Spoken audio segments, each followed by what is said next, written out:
I just truly do not believe in God. Okay, why? It's just, like I said, it's just something that I don't believe. Why do you believe in God? Hey, all right, Katie. We're on the take back. Okay. Why do you not believe God? Because, like I said, it's not something that I believe makes any sense. It's just not in my mind.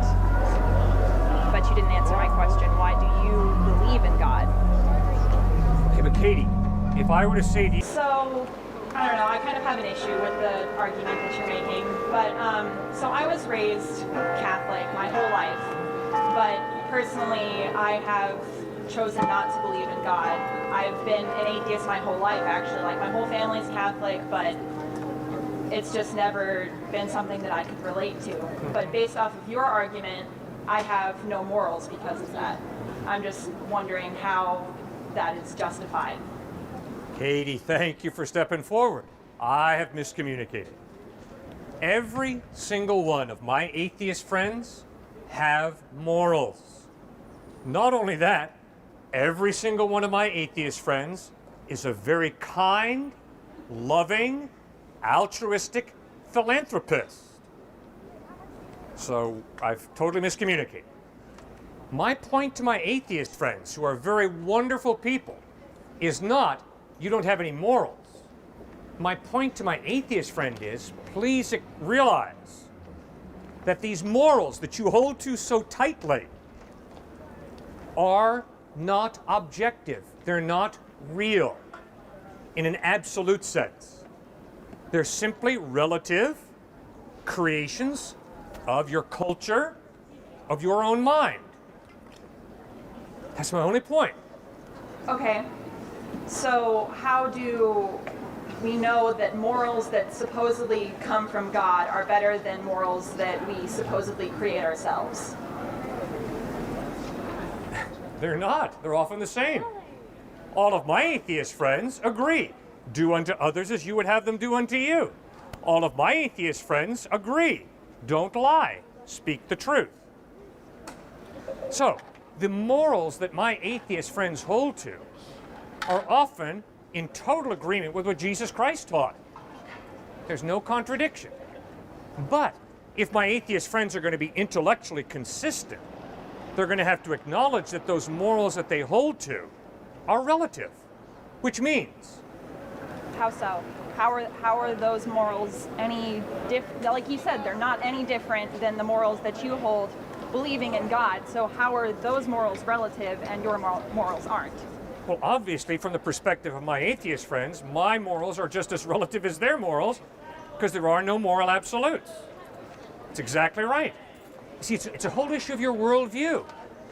If there is no God, then your value is made up. My value is made up.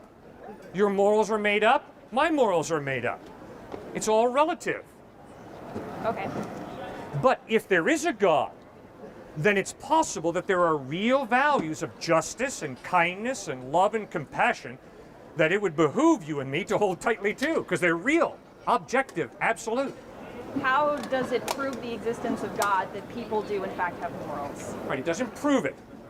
But you see, what I'm trying to do is, I'm trying to show you how, after examining your life carefully as an atheist, you know that you hold to some morals pretty strongly. Yes. Okay. The fact that you hold to morals strongly is a statement those morals are real.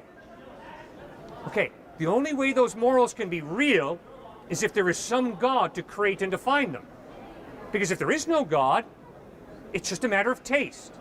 Okay, so from that standpoint, how do you justify things like people who use God to like blow things up, or people who say that they're racist because of God? Or actually, racism is a perfect example. Those Yes. people believe in God. They probably some people probably wholeheartedly believe in God, but they are also severely racist. Correct. How is that moral absolute and my morals are not because I don't believe in God? Ma'am, if I say I'm a follower of Jesus and I hate you, what is the word to accurately describe me? Say it a little louder. Hypocrite. Hypocrite. And I'm so glad that that word still has some type of force in our culture. because it means that we really don't totally buy into relativism. But if relativism is right, I can say I'm a Christian and I hate your guts. No problem. It's all relative. Baloney. All of us here know well enough that if I claim to be a follower of Christ, Christ commands me to love and respect all people. So you're right. There are a bunch of people who call themselves Christians who are flaming hypocrites. And it shouldn't surprise you, because when you read the Gospels, you see that the sin that Jesus attacked most harshly was the sin of religious hypocrisy. It's been around a long time. Does that make sense? Yes. I guess my question is more how, I don't know how to phrase this actually, because it sounds like I'm just repeating the same question over and over. No, keep going. I guess it's more of what makes morals not relative. Other religions don't necessarily believe in the same God or Right. other gods. Right. Are their morals not absolute, or how would that work exactly? Great point. My debate with my Muslim friends has nothing to do with moral relativism. Why? Because my Muslim friends believe in Allah, and therefore they know Allah has created human worth, moral absolutes. So we're in agreement. Okay. Now, obviously though, the question with my Muslim friends is, who are we going to trust to reveal God accurately? Muhammad or Jesus Christ? Obviously my debate with my Hindu friends is, who are we going to trust to reveal God accurately? The avatars of Hinduism or Jesus Christ? See, so you're right. This moral argument that I've been using out here, I only use with my atheist friends, my secular friends, my materialist friends. Does that make sense? Yes, that does make sense. I thought of a question while you were talking, and then I got. Well, I got one for you. Okay. Why are you an atheist? I am just, I don't know, I'm an incredibly scientific person. It doesn't have anything to do with proof like you were talking about earlier. Good. Right. It's just not something that I choose to believe in. I have never thought very highly of religion, but it's only because of extremist people. Yes. So I know that view is skewed of religion. It's just not something that I believe to be true religion. Okay, give me the first belief that you have a hard time with. Well, my belief, like I said, I just truly do not believe in God. Okay, why? It's just, like I said, it's just something that I don't believe. Why do you believe in God? Hey. All right, but Katie, run the tape back. Okay. Why do you not believe God? Because, like I said, it's not something that I believe makes any sense.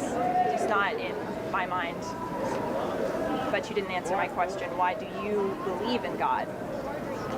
Okay, but Katie, if I were to say to you, the reason I believe in God is because God makes sense, I hope you would ask me, what sense? The same way I got to ask you, you say I believe there is no God because God doesn't make sense, okay? What sense? I guess I just haven't, like you were talking about earlier, proof versus evidence. I haven't seen any evidence that has made it clear to me that God exists or doesn't exist, I guess. It's just, it's too ambiguous, I suppose. Good. What I have heard you say is, Cliff, the real reason I can't believe God exists is because of lack of evidence. Yes. Right? Yes. Okay. Now we can continue. Okay. I apologize for being unclear. No, I think you've been very clear. I'm a little slow. Okay. Katie, what I hear you saying is, Cliff, I'm a rational person. And before I can believe anything, I need to have evidence. Some sort of evidence. It doesn't even have to be huge amounts of evidence. I just have any conclusive evidence whatsoever. Good. So, what would be the conclusive evidence that you would need in order to believe God exists? See, I don't even, that's partially the problem. I don't even know what that would be. So how would there be any evidence if there's not any that could actually provide a conclusion that God exists, I guess. Not prove, but I don't know. Okay, I don't need to be snide here, But if what you just say is what you really believe, that you don't have the foggiest idea of what conclusive evidence you're looking for in order to believe God exists, what are you doing wasting your time talking to me right now for? I'm just wondering what makes you believe in God. Great, thank you for asking. I, Katie, am convinced the evidence is God does exist. What is that evidence? Order and design demand an intelligent mind. A shirt demands a tailor. A delicious meal demands a chef. An automobile demands an engineer. A building demands an architect and a builder. To think that order and design come about by chance, nothing in my observation validates that. A watch points to a watchmaker. Travel from the watch to the hand. This is far more highly designed than this. If it's ludicrous to believe that this came about by chance, how much more ludicrous is it for me to believe that this came about by chance? Design demands a designer. It didn't come about by chance, though. It's scientifically proven that humans came about from evolution.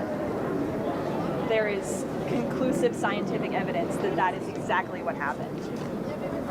There is absolutely no scientific evidence that God does not exist. There's absolutely no scientific evidence that God does exist. Yes. Science is a study of process, how a process works. I'm just saying, like, you were saying that we come from a designer. I'm saying that we come from evolution. I'm not saying that that scientifically disproves God's existence. I'm just saying that that is how we came about. But then the difficult, important question to answer is it more reasonable, is it more plausible to believe that behind evolution there's an intelligent mind, or is it more plausible and reasonable to believe that behind evolution there's no intelligent mind, there's just chance and fate? It's not even just chance and fate, it's due to environmental circumstance. It's not That's chance. It's not pure chance. Of course it is. Even science, almost everything is pure chance if we go based off of that. Good. I disagree. I am convinced this shirt is not a result of pure chance. I am convinced this wristwatch is not a result of pure chance. And I would insist that the discussion that you and I are having right now has nothing to do with chance. It has to do with two rational minds. Yes. Engaging. Yeah. Taking the time to listen to each other, to respect each other enough to take what the other says seriously, and then to respond in as reasonable a way as possible. That's rational discourse, not chance. True. Katie, I tried to play major college basketball. I didn't play in any games, I just barely made the team. Why? Because to put a ball through a hoop 10 feet above the floor doesn't happen by chance. It happens as a result of tremendous skill. And I don't think a 4.0 at this fine university is an accident. I think it's a result of an intelligent, rational mind gripping reality so well that you answer the questions correctly on an exam and you have a 4.0. No chance involved there. I am convinced. If you disagree, so be it. So Katie, I can't buy into this chance theory because the experience that I have of life shows me everything that has intricate order and design demands a rational mind behind it. I suppose, but then how did our entire universe come into creation? That is not designed and ordered. It's complete chaos. Galaxies are everywhere. It's expanding and it's not expanding. That's not in any sort of order. It's just kind of happening at what seems to be random. So I'm just wondering how that follows the intelligent design. Katie, if you and I are standing next to each other at Cape Kennedy when the spaceship is blasted out going to the moon, and if you turn to me and say, how's it going to get there? And I say, by chance, you're going to be incredulous. You're going to say, wait a second, millions of hours of hard work by tremendously trained scientists. That's why this spaceship is getting to the moon. And then I say, fine, if a spaceship can't get to the moon by chance, how on earth can a universe as complex as ours come together by chance? How else would it have come together? With an intelligent mind behind it. The same way the spaceship is going to hit the moon, not by chance, but because there's an incredible amount of intelligent mind behind it. So the universe comes about as a result of an intelligent mind. I suppose, but I mean, there's no, again, like I said, there's no design to the universe, really. The fact that that our planet Earth is the perfect distance from the sun, the perfect size to even hold an atmosphere, the fact that it's far enough away from the sun to even contain water is pure chance. We could have been thrown on to a planet like Mercury and been burned up alive instantly. But instead, we ended up on this planet that happens to be perfect for human existence and any life at all. If there was no random chance, if everything was designed perfectly, then we would live on a perfect planet. Okay, obviously you and I agree that there's a lot of chaos in this universe. But Katie, that doesn't change the fact that there's a tremendous amount of order. I have a younger brother who transplants kidneys and livers. Katie, he's got to study the order of the human body so well. He doesn't make any mistakes when he transplants. He's got to make sure that he transplants liver for liver, not liver for kidney or liver for heart. He'll get the sock suit off of him if he does anything other. Just a little, exactly.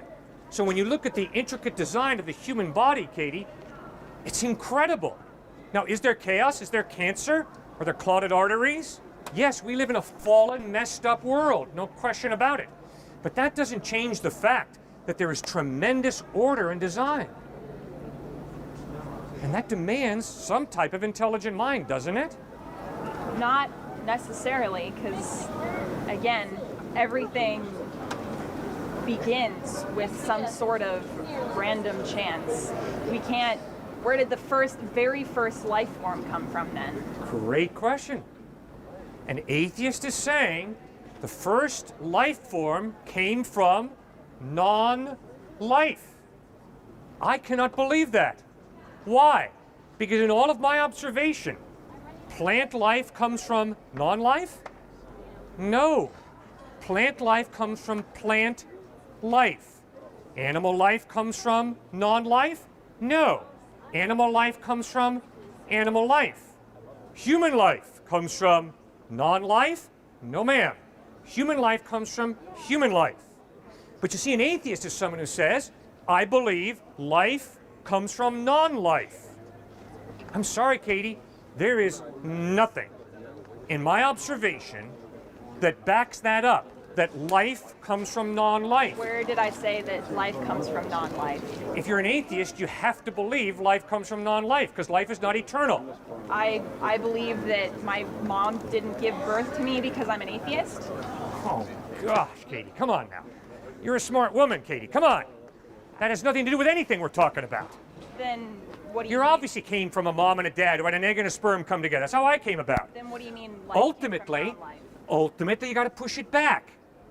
You were asking, where does life come from?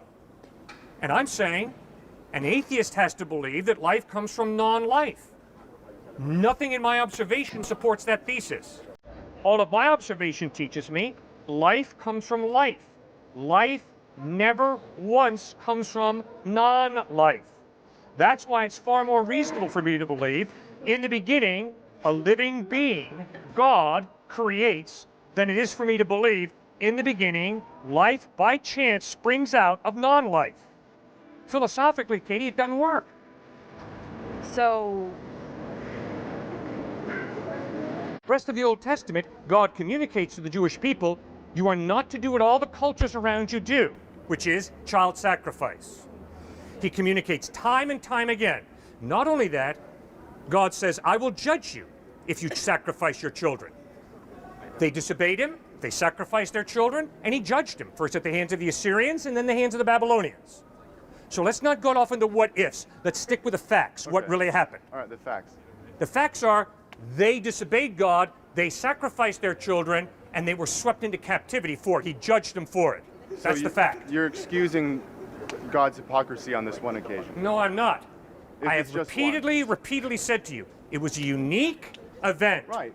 Please understand, it was a Well, I'm unique agreeing with event where God is testing one man, Abraham. And he's saying, Abraham, I want you to sacrifice your son. Clearly, verse 1, Genesis 22, God tested Abraham. It was a test of one individual. Okay. And you think, but then that's moral then? I guess No. my question was, does killing your son become moral? Does anything, not necessarily killing your son, if that indeed was a one-time proposition, but is doing anything God tells you to do instantly become moral because he is commanding it? For example, I'm under it. Me personally, I believe that if somehow, it's a silly proposition, I'll grant you. Somehow we were to prove, like permanently and with 100% absolute certainty, that God is not real. Let's say we were to prove that God does not exist. Yep. Christianity is a book of fables, nothing more. Right. I do not think that you would suddenly lose all of your morality and start raping and murdering people in the streets. Nor do I think, maybe you would undergo a severe crisis of faith, but I don't think that all of the morals that you currently abide by, the idea that you very passionately presented that date rape is wrong, I don't think you'd suddenly waver in that understanding if you realized God didn't exist. And so I guess what I'm saying is I think there becomes a problem if you feel the need to double check your morals off of a higher power. It's not a question of double checking. It's a question of, if you are so convinced that certain things are evil, and if you're thinking deeply, you're going to have to ask, why are those things evil? What's the basis of something being evil? Is it just my taste, my prejudice, my culture? Is it just me, the individual? Is it just a power elite have taught me? King Arthur taught me that this is evil. Well, I guess here's my question. Because I don't believe in God, and yet I still find date rape wrong, where does that come from for me personally? Can you explain why I feel that's wrong? Sure. Because although you don't acknowledge it, you're a human being created in the likeness of God with a conscience and a rational mind. So here's what I want to ask. Isn't there a bit of redundancy in that assumption? That assumption that God implanted my morals on me already. I didn't have to learn about God to know that date rape is wrong, right? So why do I need to learn about him now? If he's already implanted all my morals inside my heart, why do I need to know about him? For example, why do you need to know about God if he's already given you all of your morals? If he's, like you said, given me a conscience. Whether I asked for it or not, I've got it now, according to you. So why do I need to care about God? First point, because my conscience convicts me that at times, although I know what's good, I do the opposite, and that's why I experience guilt. I think you probably have experienced guilt maybe once or twice on your own. More than once or twice. Good, great. Now, Jesus Christ bled and died on a cross, he claimed, to forgive you and to forgive me. Now, if we experience guilt, the question is, how do we handle guilt? One very healthy way to handle guilt is to turn to Christ for forgiveness and to receive God's forgiveness for the wrong that you and I have done. Second point, there are very few moral absolutes. Very few. And the majority of life is lived in the gray world. If there is a God who's just, don't you think it would be wise to ask him for wisdom to make ethically responsible decisions living in a very ethically gray world? I wanted to ask you, in the Ten Commandments, God lays down some very specific moral guidelines. Yes. Thou shalt not murder. Right. Why wasn't thou shalt not enslave your fellow man included? I don't Why know. is that not question. not something that he felt, because he didn't feel the need to guide people away from murder. He didn't say you can murder people twice every year until you wean yourself off of it, you know? Right. Because everyone loves to murder, so just get yourself away from that little by little, like we will with slavery. Right. Why didn't he just say slavery's bad, I'm God, deal with it? You bet. I don't know.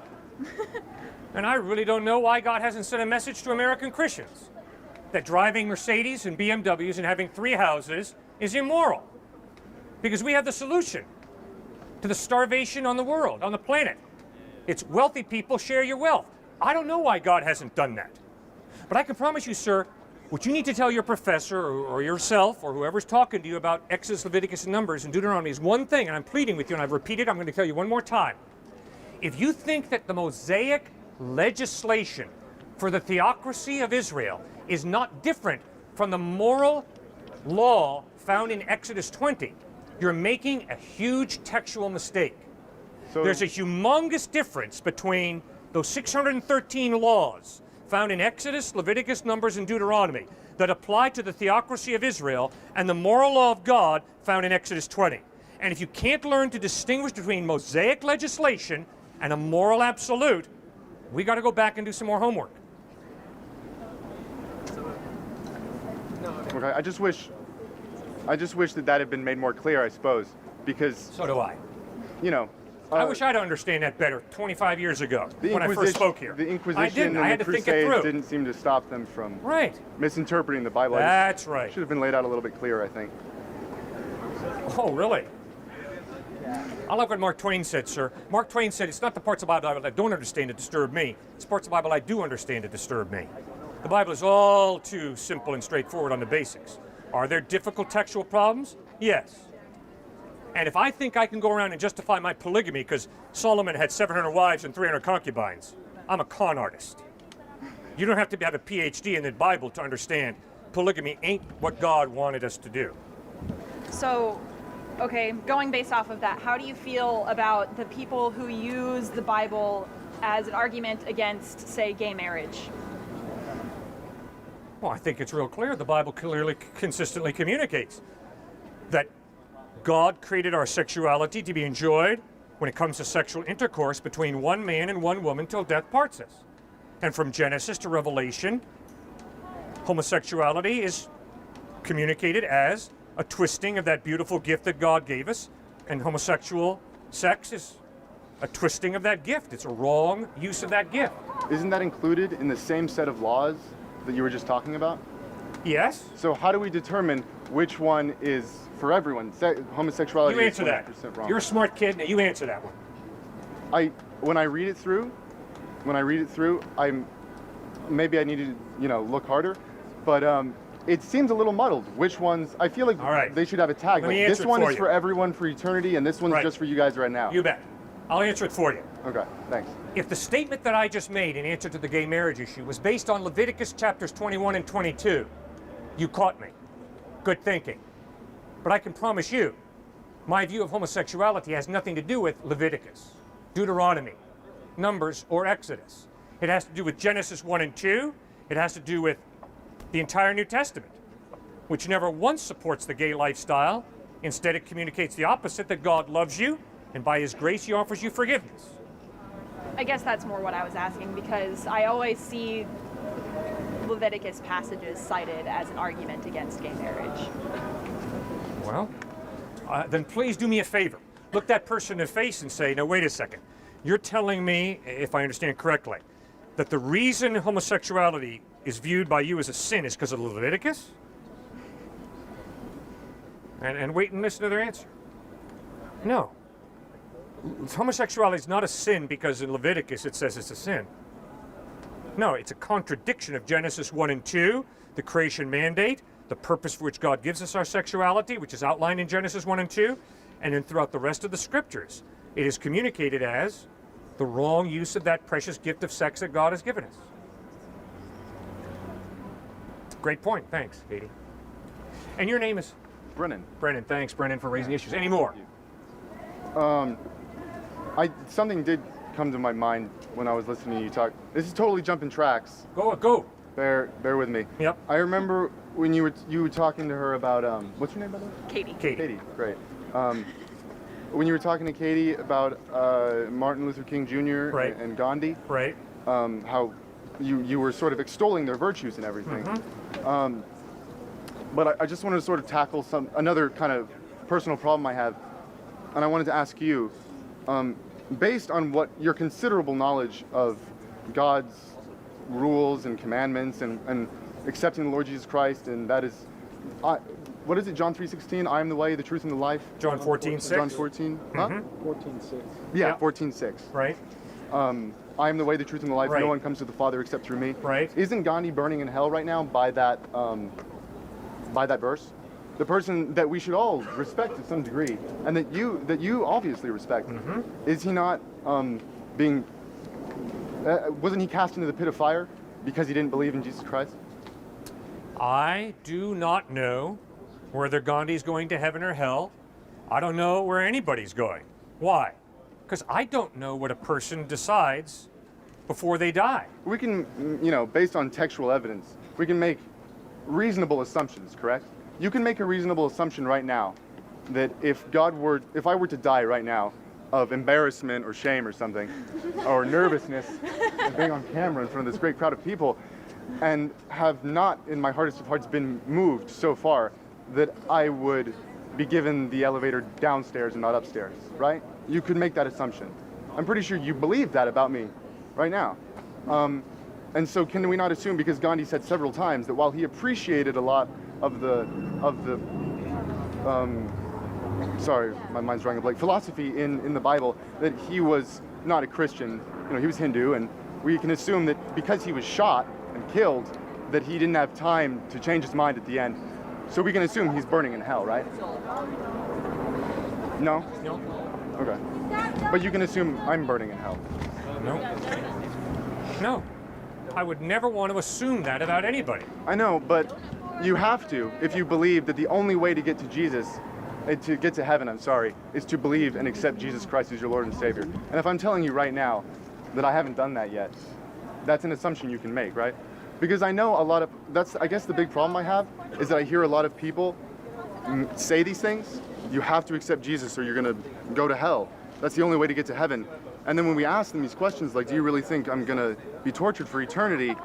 They're like, oh, I cannot judge. God is the only judge of man. But you're not judging me. You're not sending me to hell. But somebody is, and you know who that someone is, and you know why. Yeah. Do you think there are going to be people who call themselves Christians who go to hell? You do. Do you? Do I? I don't believe in hell. But you believe that lots of Christians are going to hell because lots of Christians enslave people. Lots of Christians rape their wives. Lots of Christians, actually, I'm rather impressed by the amount of Christians that were in the abolition movement, but a lot of Christians enslave people. They're going to hell, according to you. The same person, right? No? No, I don't know. So because they accepted Jesus Christ and then enslaved tons of people, they're still in hell. I mean, heaven, right? I do not know. Why? Sir, every follower of Christ sins. I sin.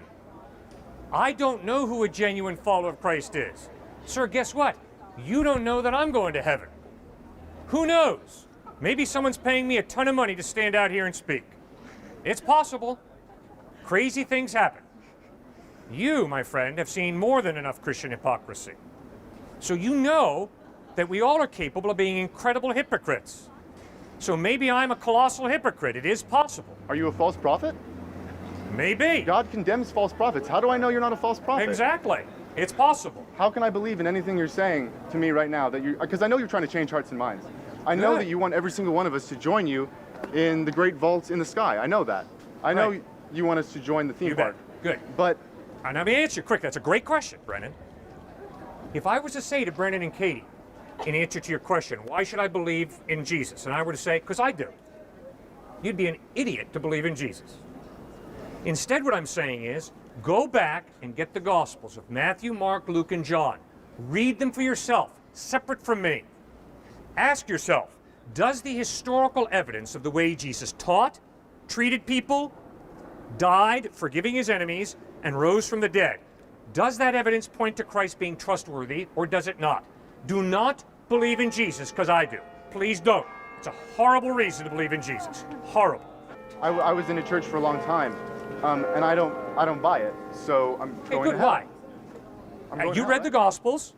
What's your problem with Jesus? I don't want to talk about my problems with Jesus, man. Well, why did you not put your faith in him? Why did I not put my faith in him? You read the Gospels. I mean, come on, man. You know that if somebody lives the kind of life he lived, you got to respect the dude. If someone teaches the type of ethical teachings that he taught, I mean, Robert Coles, psychology professor at Harvard, says all the writings on ethics over the past 2,000 years are simply footnotes to the Sermon on the Mount. I mean, a guy was an ethical genius. Thirdly, if you watch him die, nailed to a crossbeam, and instead of cursing his enemies the way I would have, he prays, Father, forgive them, for they know not what they do. And then if you see that 3 days after he dies, He rises from the dead. Guys, it's a no-brainer. The guy's trustworthy. You can believe in him. So why couldn't you believe in Jesus? Well, actually, one of my favorite personal Christian philosophers, C.S. Lewis, disagrees with you entirely.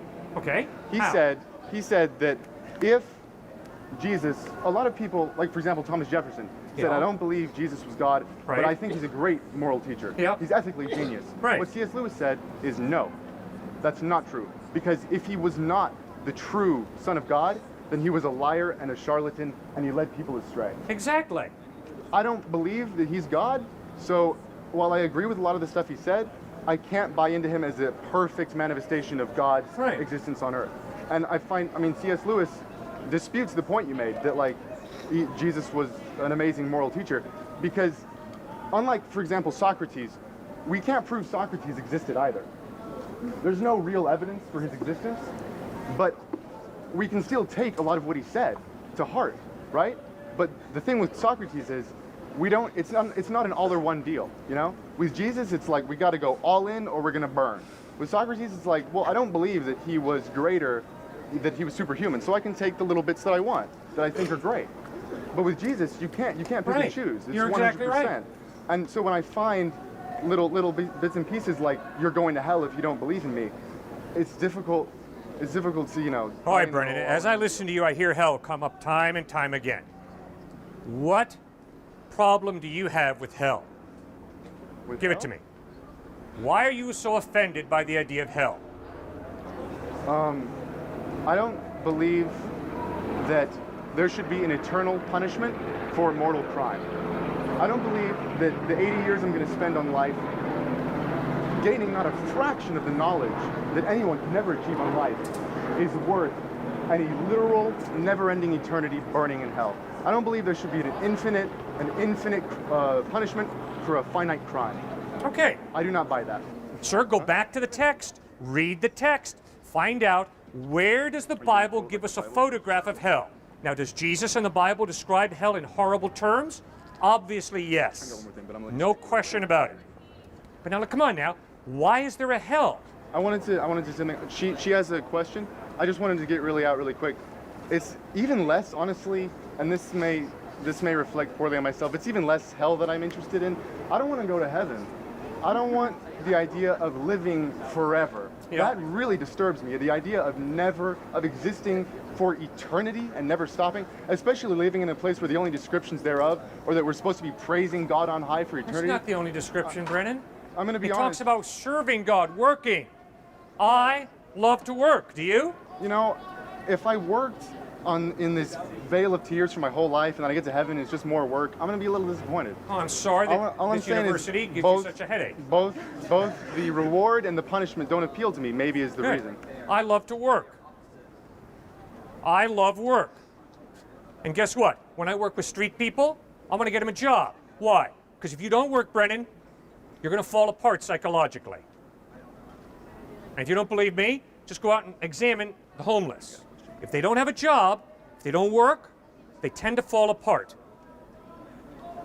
It seems that God created us to work. And in heaven, we will be working. At heaven, we will also be relating. Guess what? I really love my wife. I really love my boys. And as weird as this might seem, Brennan, I love you. That's why I'm standing here talking with you. So, I would love to be able to talk with you and get to know you throughout eternity in heaven. Heaven is all about relationship. That's why Jesus says in John 17:3, this is eternal life, that men might know you, the only true God, and Jesus Christ whom you've sent. So heaven is all about relationship. It's all about work, creativity. You express your creativity in work. I express my creativity in work. That's good. Come on, guys. Are you really here just to make more money? Is that what you're here all about? Come on, guys. Think. Think. There's got to be more to life than just positioning yourself to make more money. Nothing wrong with money. But there's got to be more to your life and your work than just making money. You got to enjoy serving people, producing a product to help people. That is good. Work is a gift from God.